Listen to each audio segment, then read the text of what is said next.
Number 10. The Murder of Megan Newton. On April 20th, 2019, Megan Newton was found dead in her bed. She was only 18 years old, a smart and ambitious young woman living in an apartment in England. She worked as a youth football coach. She was excited to be the first one in her family to finish university, and she had plans to study in the United States. Megan was expected to have quite the life. She was also a great person who volunteered in her spare time to fundraise money for local football clubs. Sadly, all this came to a chilling end. She finished work on the 20th at around 10 o'clock at night. She went home and got changed, and then went back out again. Megan arrived at the pub to meet some friends at 11 p.m. Later on, they all went to a nightclub together. At 3:45 in the morning, she went to get a taxi home. As she was waiting in the lineup for taxis in the town center, so too was Joseph Trevor. The pair knew each other from school and started talking about the night they'd had. Joseph said he was afraid to go home because he had taken a lot of drugs and wasn't feeling quite like himself. Megan offered him a place to stay on her couch. That was just the kind of nice person she was. They arrived at her apartment at 4 o'clock, and 90 minutes later, Joseph was caught on surveillance leaving. Several hours later, Megan's neighbors found her keys discarded on the sidewalk outside. They were covered in a red, sticky substance, which they assumed to be blood. They performed a welfare check on her apartment, scared something had happened to her, and sure enough, there she was, dead in her own bedroom. Joseph had killed her in a drunken stupor. He had strangled her and then stabbed her repeatedly with such force that the knife pierced her lungs. And all because Megan had been nice enough to offer Joseph a safe place to sleep. Number 9. Fixing a flat. In Indianapolis, a measly flat tire led to a murder. According to local police, a man was gunned down near 71st and Georgetown on March 30th, 2021. He was killed after going out of his way to offer help to the stranger who had gotten the flat. Andre George and his girlfriend stopped at a gas station because they were having car trouble. That was when 31-year-old Ryan Thomas approached the driver and asked if he needed some help. He volunteered to change the tire for him, but something went terribly wrong. We don't know exactly what the conversation was during the few minutes Ryan was trying to change the tire, but something caused him to get mad and smash the back window of the car.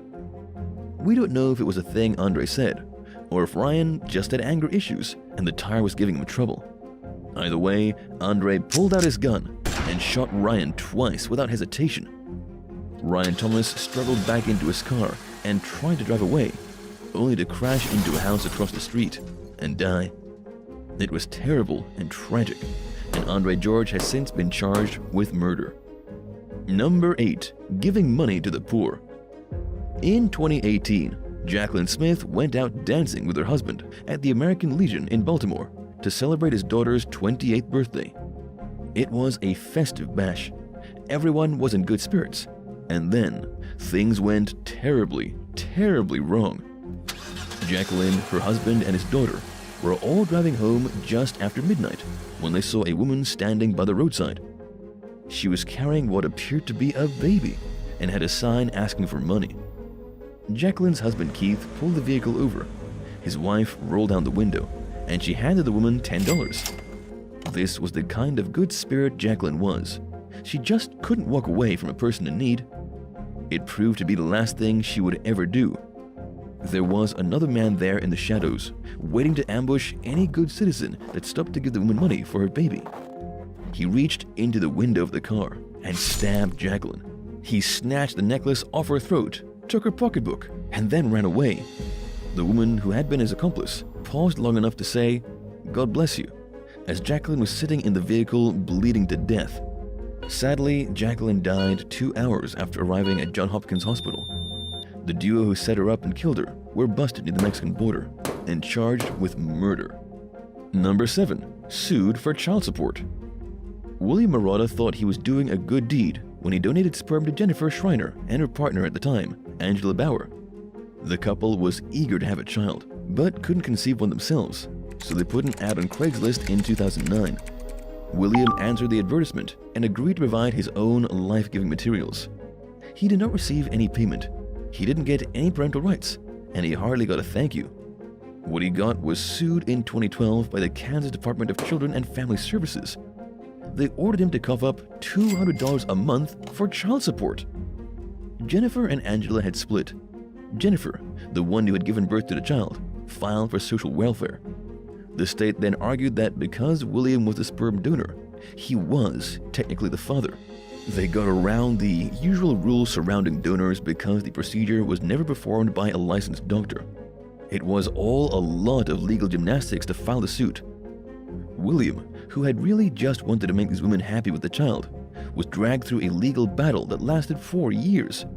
It wasn't until 2016 that a Kansas judge finally ruled in his favor, agreeing it made no sense for him to provide financial support. Who do you think should have to pay child support in this situation? William for being the biological father, or Angela for being the other parent who walked away after the breakup? Let us know your thoughts in the comments, and don't forget to subscribe before the end of the video. Number 6. Housing the homeless.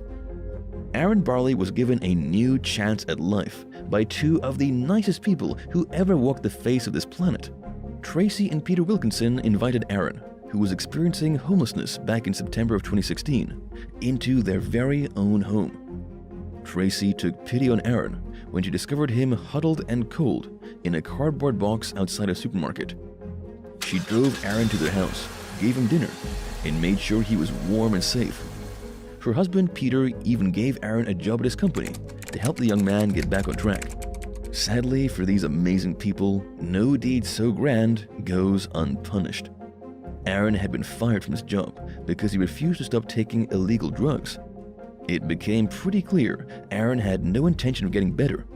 They had given him a second chance, and he was squandering it. The family had originally been letting him stay inside their home, but after a few weeks, they had to tell him it was time to find other arrangements. He just wasn't making any improvements. At the end of March that same year, Aaron showed up to the home with a knife. He stabbed Tracy in her bed, marched into her son's room, and stabbed him in his bed. Aaron then waited for Peter to return from work and leapt out of the shed and attacked. He managed to stab Peter 6 times before fleeing in Peter's car. Aaron never did admit why he went back and killed the family. He was given 35 years in prison for killing the only people in the world who ever tried to help him. Number 5. Trying to help the innocent. September 17th, 2021. This was the day Jesus Garcia shot and killed Michael Bankston in Avondale. The night of the shooting, Jesus was arguing with his girlfriend. They were out in the street, in full view of any ordinary people walking around. Jesus grabbed the woman. He screamed in her face, and then he picked her up and carried her towards the apartment they were sharing. If they had managed to get her into the apartment, nobody knows what may have become of her. But he never did get his girlfriend somewhere private. As the two were fighting and yelling, Michael Bankston was parking his car across the street. He saw what was happening and approached them, asking the woman if she was okay and if she needed help. Jesus told Michael to mind his own business, and then pulled out a gun and shot him. Even as Michael turned and ran away, sprinting for dear life, Jesus continued unloading the clip. By the time he finally stopped pulling the trigger, Michael was dead. He was an unarmed man. He had never threatened Jesus with physical violence, and he had only been concerned about the safety of the girlfriend. We don't know for sure if what Michael did saved the girl's life, but it definitely saved her from the wrath of her boyfriend. After the shooting, Jesus ran home and tried to dispose of his weapon. Then he fell asleep. Police caught up with him soon enough, and now he's being charged with murder. Number 4. Sticking up for a friend. In California, an 86-year-old woman put herself in grave danger by trying to prevent an attack being carried out on one of her friends. It was early 2017, and Nevin Glenn Butler, just 18 years old, was on a rampage of elder abuse. Fusako Petrus, the hero in the situation, and her 61-year-old friend were out for a morning walk in a suburb of Sacramento. Nevin targeted the 61-year-old, coming up from behind and assaulting her for no reason. Fusako could have run away or phoned the police, but instead she started hitting the attacker with a walking stick. The attacker then turned his attention from his initial victim and launched a vicious assault on Fusako, ultimately beating her to death right there in public in the early morning. Fusako had been going on this morning walk for 40 years. She walked every single day, except Saturdays, and always felt safe in her own neighborhood. But on this day, Nevin had something snap in his brain. He was picked up by police later that day in connection to a completely unrelated assault on a 92-year-old woman. Clearly, Nevin was sick mentally.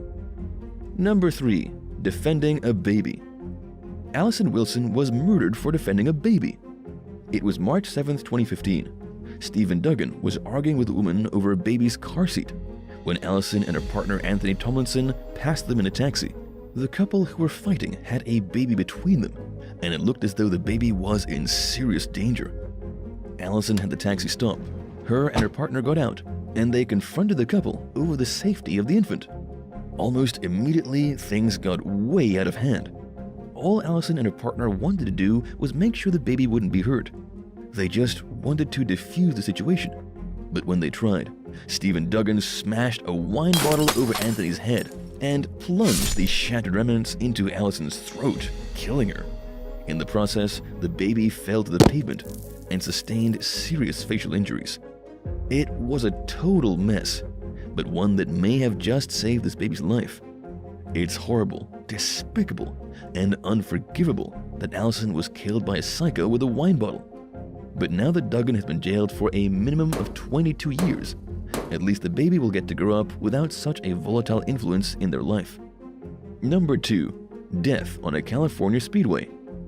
19-year-old Bertha Ada Estrada was hit and killed by an SUV in 2018 while performing a selfless act. The young woman had stopped to help the victims of a car crash on a California freeway, totally unconcerned with her own safety. She stopped in the eastbound lane after seeing the crash, then ran to help the woman behind the wheel of a Honda Civic.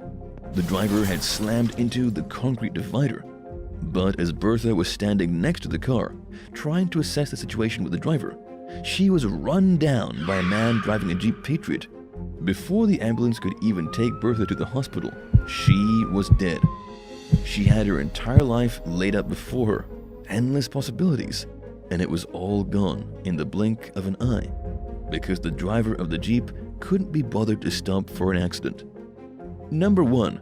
Attacked with a chain.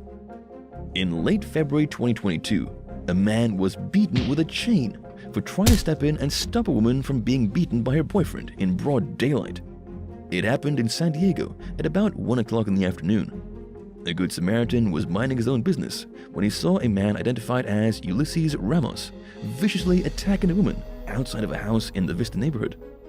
According to the San Diego Sheriff's Office, when the man stepped in, risking his own safety to protect the woman from the savage beating, he himself was beaten. Ulysses Ramos pulled out a chain roughly 3 feet long and started hitting him with it like some cheap version of Ghost Rider. Ouch! In the end, the Good Samaritan suffered minor injuries, but may very well have saved the life of a woman he didn't even know. Ramos took off. A SWAT team broke into his house, but they never found him. He's been missing ever since, and is considered armed and wildly dangerous.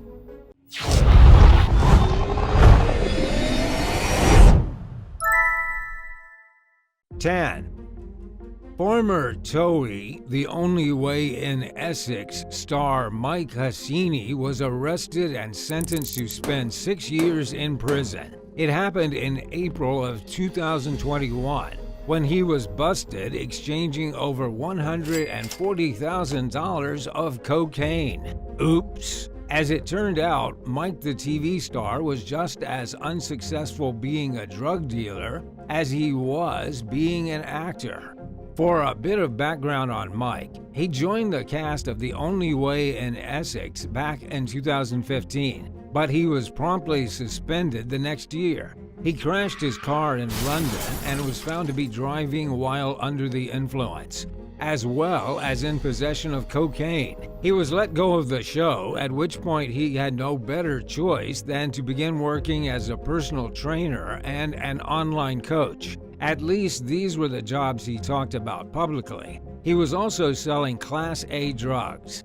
The police busted him on April 16th at about 9:40 in the morning. They caught him putting a brick of cocaine disguised in a cardboard box into a gray Mercedes. The judge in Mike's case said it was obvious he had some role to play in a major drug dealing operation. The police also even found Mike in possession of a small collection of smartphones and burner phones, as well as even more cocaine. He was given the sentence of 6 years and 9 months in jail for his crimes. 9. Farts in a jar.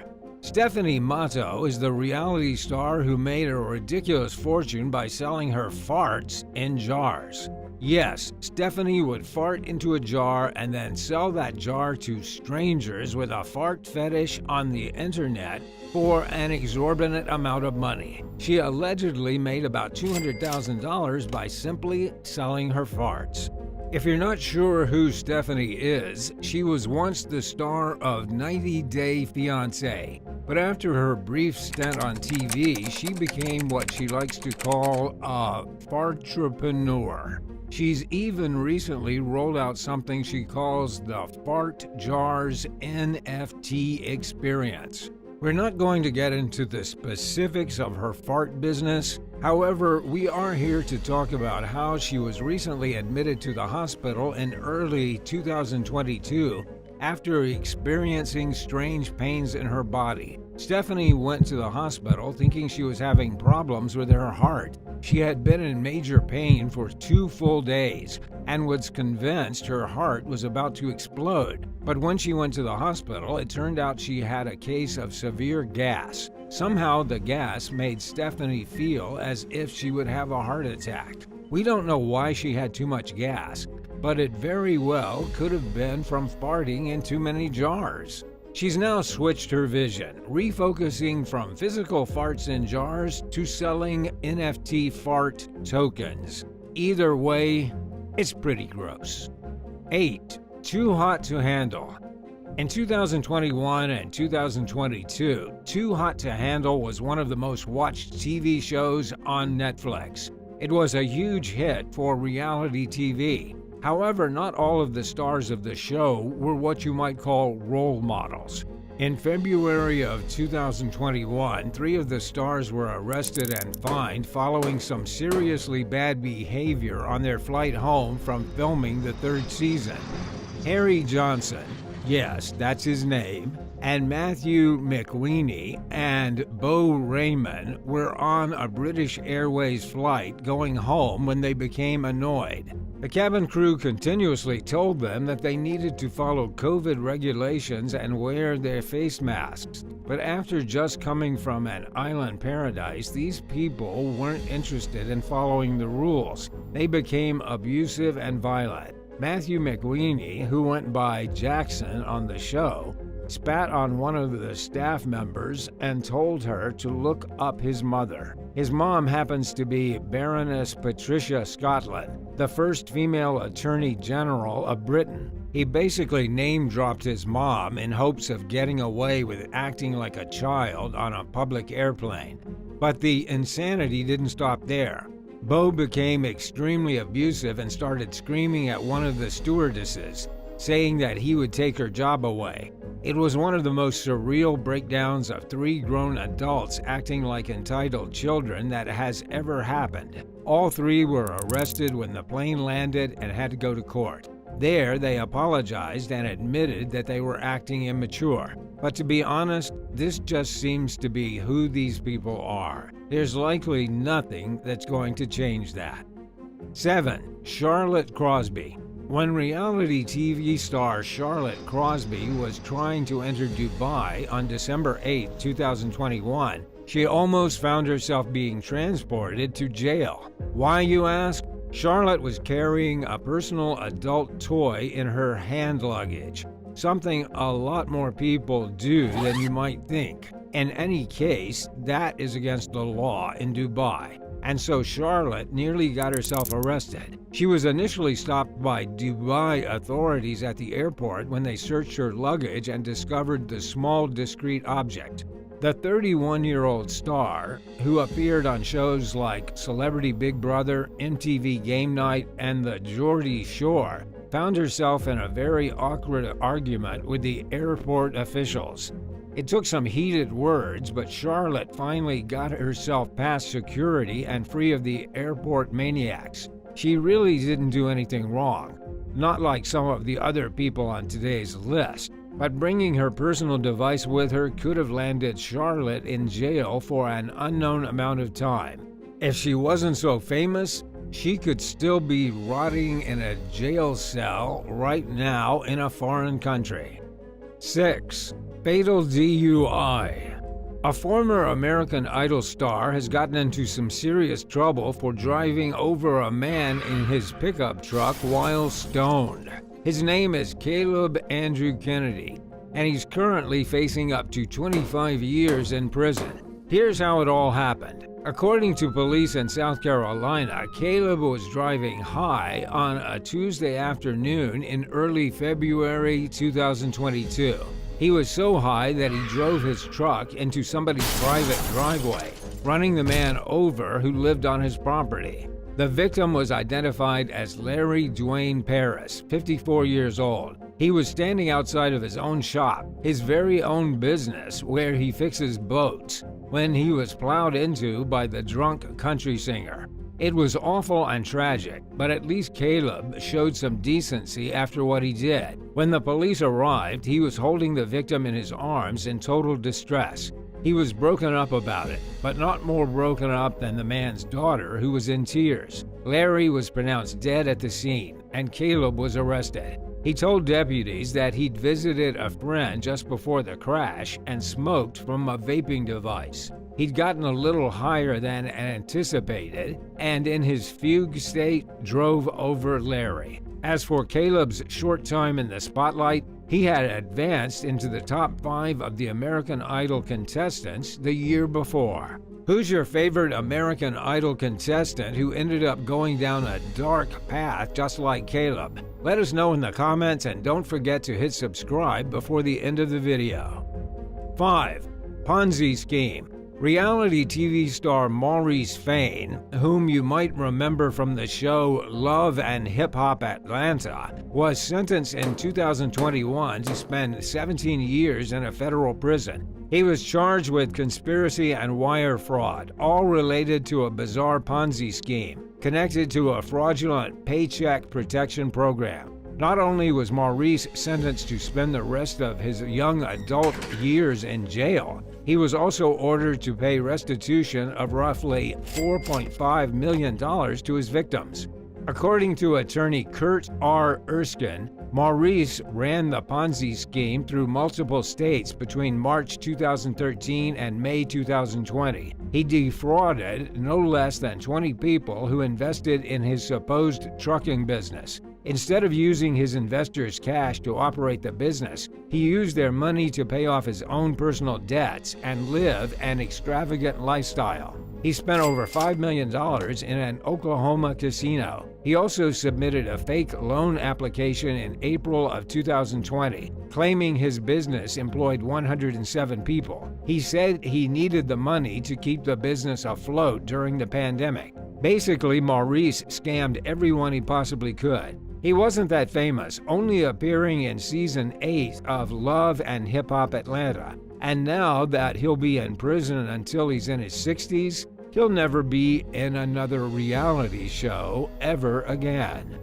4. Jeffrey Pascal. Jeffrey Pascal from 90 Day Fiancé has been sentenced to spend the next 18 years of his life in prison. He was found guilty in court of kidnapping and domestic assault, as well as some other minor charges that came from a horrible confrontation with his ex-girlfriend. It began in June of 2019, when the 44-year-old TV star beat up his partner at the time, Kristen Wilson Chapman. He grabbed his ex, slammed her head with great force against the wall, and then refused to let her leave. He kept her prisoner in her own house. He took her phone away, he dragged her around the house and abused her. And it was only when Jeffrey fell asleep that Kristen was able to make a break for it. She ran out of the house, got to a neighbor's residence, and phoned the cops. When the Knoxville police showed up, they found Kristen covered in bruises. She had abrasions across her back and arms, was diagnosed with a concussion, and had a busted lip. The abusive boyfriend was arrested and dragged away. He tried to say that it was Kristen who beat herself up, but his testimony was ultimately discredited. In the end, District Attorney Charmaine Allen said the sentence of 18 years will ensure no other woman is ever abused by the offender. 3. Jordan Finlayson. Jordan Finlayson was a star on the reality show Beauty and the Geek. These days, she's modeling in Australia instead of performing on TV. This is after a brief trip to jail for dealing drugs. It was in April of 2020 when the reality TV star was busted selling tens of thousands of dollars worth of hardcore drugs to undercover cops. She was given a hefty sentence of 2 years and 3 months behind bars. Now that she's been released, chances are she's not going to be appearing on any more programs. But she still has a name for herself, and so she's gone into modeling. She also claims to be studying again, in hopes of becoming an entrepreneur. As for what happened with the drugs, it was the accumulation of many years of bad choices. In an interview, Jordan admitted to spending up to $5,000 a week on Xanax, meth, cocaine, and even heroin. She had a major drug problem, and that spiraled out of control when she started dealing herself. 2. Ryan Alexander Jenkins. In 2009, Ryan Jenkins had been married to Jasmine Fiore for 5 months. He was on track to become a pretty big celebrity. He had filmed a reality series with VH1 called Megan Wants a Millionaire. And now he was in Mexico filming I Love Money 3 in hopes of winning the $250,000 prize. But things were very bad for Ryan very quickly. On August 15, 2009, his wife's body was discovered stuffed in a suitcase and dumped in a dumpster in Buena Park, California. She had been strangled and mutilated by none other than Ryan himself. It was just after the reality show in Mexico had wrapped, and Ryan Jenkins was nowhere to be seen. This turned into a major fiasco in the world of reality TV. All kinds of dirt was dug up on Ryan, including an arrest from 4 years earlier for beating up a girlfriend in Calgary. Even though none of the other cast members of his reality shows had noted him being a violent person, he obviously had some major demons living inside of him. But we don't know what his motive was. Ryan Jenkins managed to cross the border into Canada and was found on August 23rd, dead in a hotel room in British Columbia. He never admitted what he had done, and we never got an explanation. His deceased wife's family never learned why their innocent daughter, a swimsuit model who used to work shows in Las Vegas casinos, had to die such a brutal and pointless death. Why marry a woman if you're just planning on murdering her 5 months later? 1. Stephen Bear. Stephen Bear was arrested in February of 2022 for breaching bail conditions. His bail conditions had been set in relation to a charge of distributing adult videos without permission or consent. Stephen had filmed himself with his former girlfriend, Georgia Harrison, without her knowing. Then when they broke up, he shared the footage online out of spite. It was a serious offense, and Stephen was charged on 2 counts of disclosing private sexual photographs or films, along with 1 count of voyeurism in 2021. Alas, these aren't really jailable offenses. Stephen, who appeared on both Celebrity Big Brother and X on the Beach, bailed himself out immediately after his arrest. He's due to have his day in court in 2022, sometime around the end of the year. But he's already gotten himself in even more trouble for talking about his case on social media, something he isn't supposed to be doing. Not only is Stephen awful for secretly filming himself with his ex and uploading the video to OnlyFans, he's also a total dirtbag for essentially bragging about it online.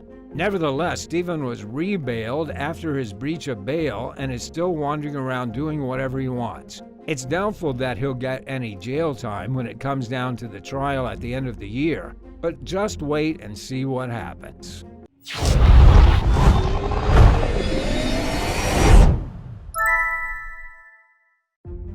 The murder of Ali Costiel. Ali Costiel's body was found at a lakeside campsite on July 20th, 2019. She was a student at the University of Mississippi, excited for her upcoming year of study. She was going to be a senior and no doubt have experiences that would stay with her for life. She was planning to head the student golf club while teaching yoga and Pilates, and she would also finish her degree and get her marketing major. But that was all put to an end by one of her classmates, a man she occasionally dated named Brandon Thiesfeld. Brandon is now going to spend the rest of his life in prison for first-degree murder. In the early hours of July 20th, Brandon drove Allie to Sardis Lake, shot her several times, and then left her to die by herself at a picnic area. When you hear why Brandon took away Allie's precious life, you're going to want to scream. Prosecutors said in court that Allie told him she might be pregnant. She sent him a picture of an inconclusive pregnancy test and said she wanted to talk. Brandon replied he couldn't become a father at the age of 22 because it would ruin his life, and he wanted her to get rid of the baby. Over the months that followed, the relationship deteriorated.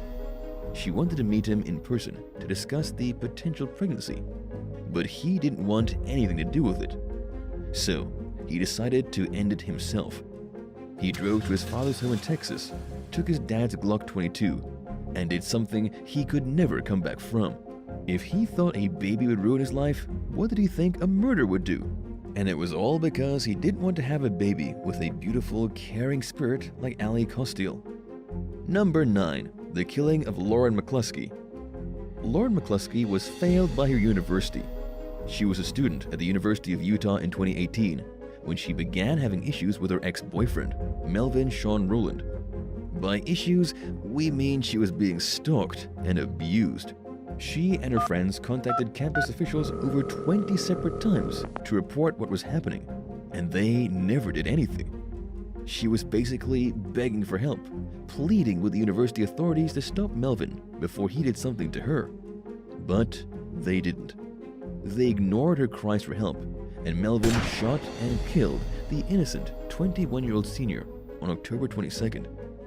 All because she had called things off with him after learning he was a registered sex offender and had lied about his age.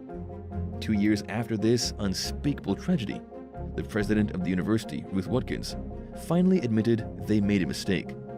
Watkins admitted that the administration on campus did not properly handle Lauren's complaints and that her death was 100% preventable. In the wake of this terrible attack and deep neglect on behalf of the university, they have agreed to pay $13.5 million to Lauren's family. Number 8. Tracy Pauls and Manuel Tabota. The bodies of Tracy Pauls and Manuel Tabota were discovered near the campus of the University of Florida on August 28, 1990. They were found murdered just 2 days after the discovery of 3 female students who had been killed and then mutilated near the campus. It was pretty clear to authorities that a serial killer was on the loose. He was killing young people studying at the university, then leaving their desecrated corpses in lewd positions before fleeing into the night. The Gainesville student community was in uproar. Everyone was scared to leave their houses at night. It was a troubling time for all. The police knew they needed to catch this guy, and they needed to catch him now. Over 75 state and federal agents launched a massive investigation, and Florida's governor provided an extra 50 state troopers. Their dedication to catching the serial killer brought them to Ed Humphrey. Ed was the main suspect, but they didn't actually have any evidence against him. Nonetheless, students returned to campus, and Ed was kept in a holding cell pending charges. It turned out to be quite a bummer for Ed, as he wasn't the killer. The case was cracked later when police discovered an abandoned campsite on campus, along with a cassette that had been recorded by the killer himself. This, combined with other evidence, brought the police to Danny Rowling. Danny had been arrested for armed robbery and had killed a family in Shreveport, Louisiana in November of 1989. He shot his own father in the face, moved to Florida, and killed 5 students for no reason.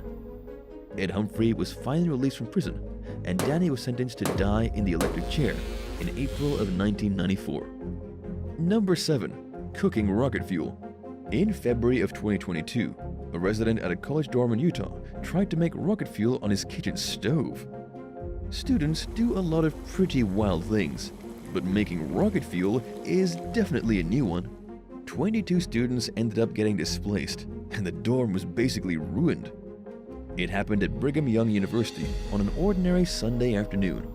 The resident, a 22-year-old student, told police after the incident he was trying to recreate something he saw online. Now, it wasn't for a school project. It was literally just to make rocket fuel for fun.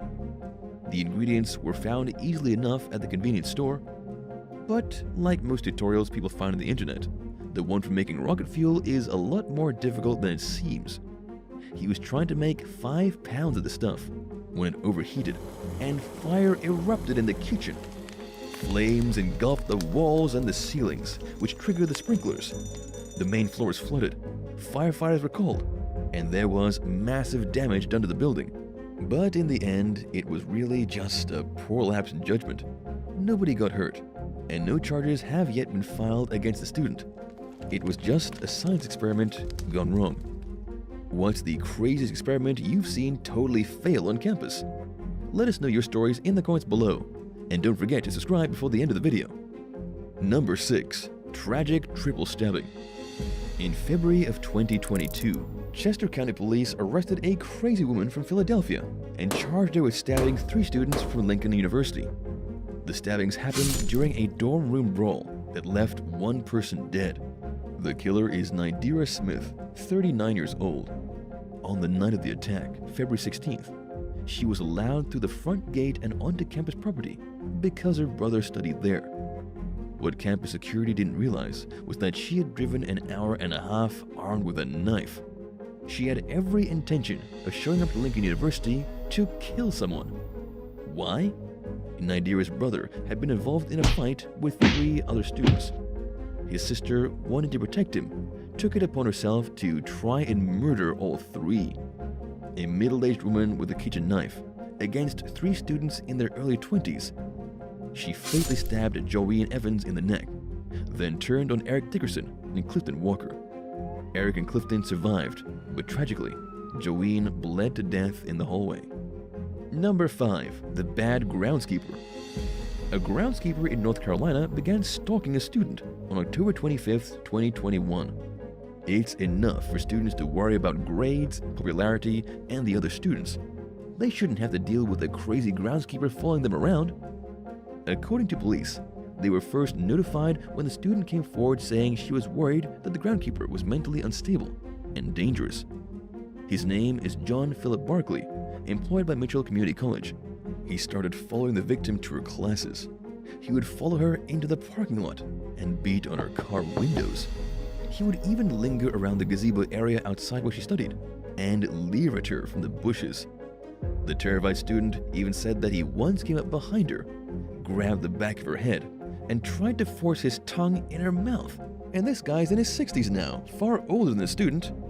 In the end, it was lucky she spoke up when she did, before something even worse happened.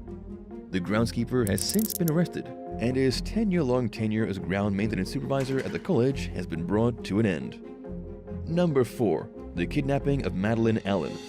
On December 14, 2022, approximately 7:20 a.m., Madeline Allen's parents received a text message saying, "I love you." The Snow College student's text was so strange and out of place that her parents knew something was wrong. It was too early, it was too random, and it just didn't seem like something their daughter would do. They contacted their daughter's cell phone provider, who traced the message to 87 miles south from the college campus Madeline was supposed to be staying at. Something was amiss. Madeline's parents contacted the authorities, who quickly learned she had gone missing the night before. A rapid investigation revealed Madeline had met a man from a fetish chat room, who then kidnapped her and held her prisoner in his basement. When the police finally tracked Madeline to the location and found her in the greasy, subterranean lair of a man named Brent Brown, she was naked and covered in coal dust. Brent Brown has been charged with a whole slew of crimes, including aggravated kidnapping. It's yet to be determined what kind of sentence he'll get, but probably a nice long one. Madeline had really just been looking for a friend, even if it was in a chat room. What she got instead was a date with a demon. Number 3. The horrible beating of Faith Hedgepeth. In 2021, a decade after the brutal and tragic murder of a University of North Carolina student, a man was arrested. His name is Miguel Enrique Salguero Olivares.